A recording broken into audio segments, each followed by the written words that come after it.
Magandang hapon po, ito po ang Group 1. Ngayong araw ay share po namin ang fast and easy way ng paggawa ng FAA o Fish Amino Acid. Ang ating pong halaman ay kailangan ng nitrogen para po ito maging matatag. Lalong-lalo na ang pundasyon nito o root system ay kailangan maging matatag para ang ating mga halaman ay mamuman ng marami. At ito pong gagawin namin FEA na mayaman sa nitrogen na kailangan ng mga halaman.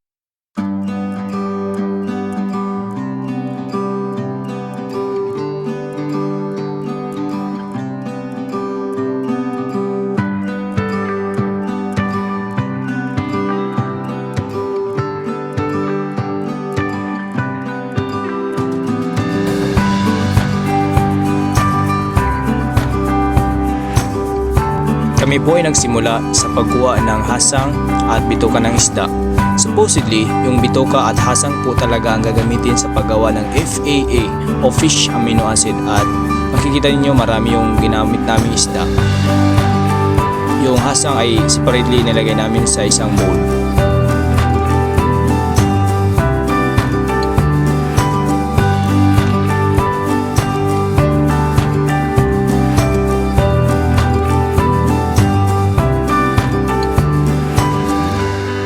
Ang ganong activity ay sinagawa po namin sa Senior High School building ng Mataba Integrated School. At ayan, medyo malapit na pong matapos ang simpleng pagkuha ng hasang at bituka ng isda. Kadalasan, ang mga hasang na ito ay tinatapon lamang at di napapakinabangan. Kaya kung matapos mo ang video ito, magkakaroon ka ng a little bit of knowledge regarding sa paggawa ng simpleng FAA o Fish Amino Acid na isang uri ng pataba na makakatulong para sa ating mga magsasaka. Ang ganitong uri ng pataba ay magaan sa bulsa dahil ang kakailanganin mo lamang ay ang molasses o kung wala naman ay crude sugar. Ayan, next na po ay ang pagtadtad ng mga bituka at hasang ng mga isda. Kailangan tadtarin ng pinong-pino ang mga bituka ng isda.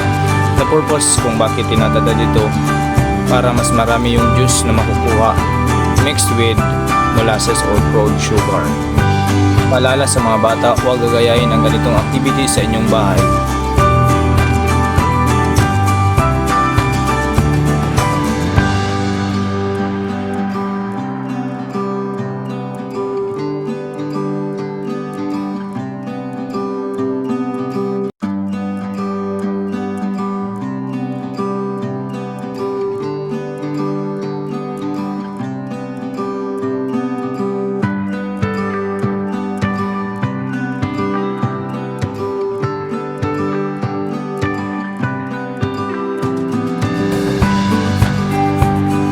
Pag ganyan po yung texture na makikita ninyo, ibig sabihin okay na po yun.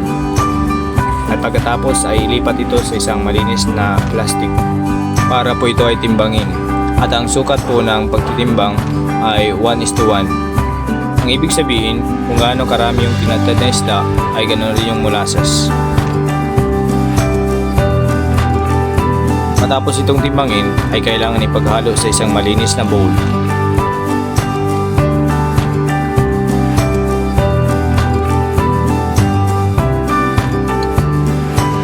At ito'y kailangan paghaluin gamit ang stick. Kailangan po paghaluin ito ng maigi. After that, kailangan po itong ilipat sa isang malinis na balde para dito ito i-culture ng 2 to 3 weeks. Pero mas mabisa ito at proven and tested na 14 days lamang.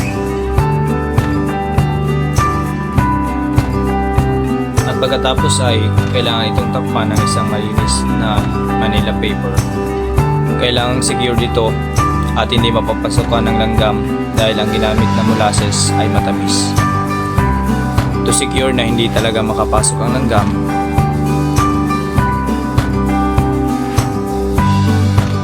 we use a piece of cloth. Then, saka pa lang namin nilagay ang Manila paper.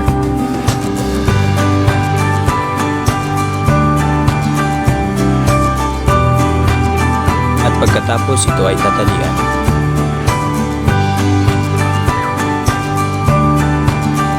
kami po ay gumamit ng rubber band.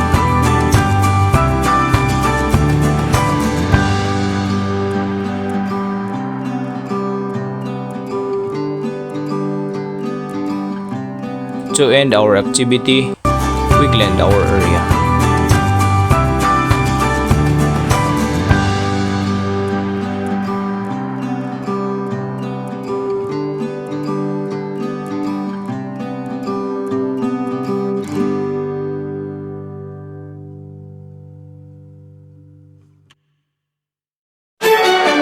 Sa ganitong mantsa, mananalo bang detergent mo?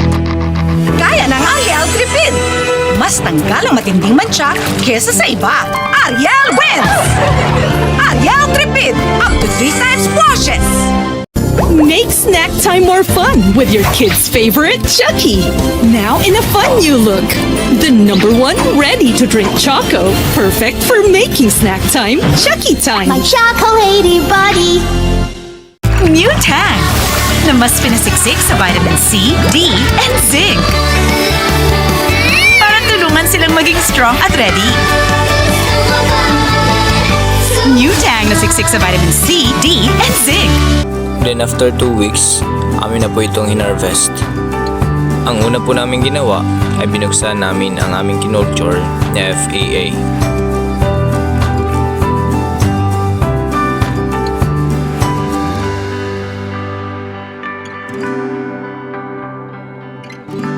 At pagkatapos ito ay aming inilipat para ito'y salain.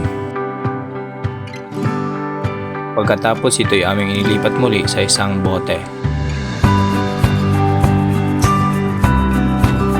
At ito na ang aming finished product. Sunod naming ginawa ay nilagay namin sa 1 litro ng tubig ang 2 kutsara ng ating finished product.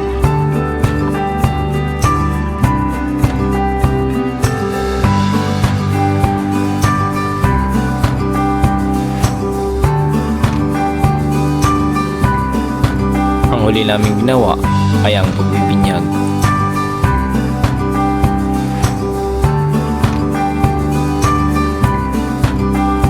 Bago matapos ang videong ito, ano nga ba ang FAA? Ang FAA ay isang halimbawa ng concussion na kung saan mabisang pamalit o alternatibong pamalit para sa mga inorganic fertilizer.